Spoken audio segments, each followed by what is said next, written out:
2 weeks from today, the UAW contract with Detroit's 3 automakers expires, and a strike is very real as a possibility. The union is demanding 46% pay hike over 4 years, a return to a traditional pension plan, and 32-hour work week. The automakers are rejecting most of their proposals, and negotiations are at a virtual standstill. 13 on Your Side's Charlie Tinker spoke to an expert today about how a strike, if it happens, could affect auto suppliers here in West Michigan. Charlie. Yeah, Juliet, Elena, good evening. 1 in every 5 jobs, keep in mind, in West Michigan is associated on some level with advanced manufacturing, according to the Right Place. That's on every level, of course, but a big chunk of that number is made up of auto suppliers, and analysts worry they will feel the pinch if they do have to stop work.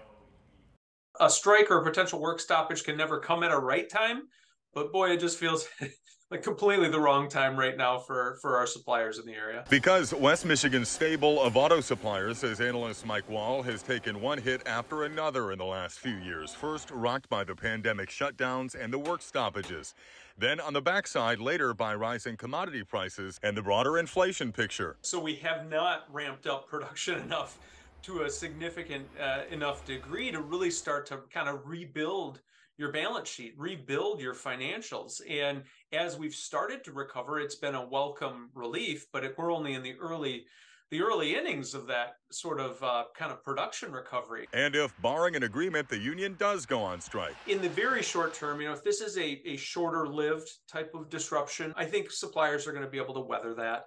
The challenge is if it extends too far. That kind of longer delay, says Wall, could be problematic, particularly for the smaller suppliers, still stretched thin, adapting to the changing market conditions of the last several years, that may struggle to weather a prolonged strike shutdown. If it goes too long, the challenge is will all suppliers be able to kind of restart the machine, if you will? Suppliers in the West Michigan area are a hardy bunch, don't get me wrong, and they've gone through a lot. If you think back to the Great Recession, they find a way to make it through, but again, it just adds another order of complexity on top of things.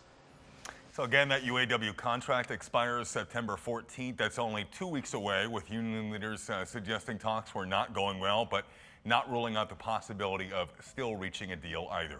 Charlie Tinker, 13 on Your Side.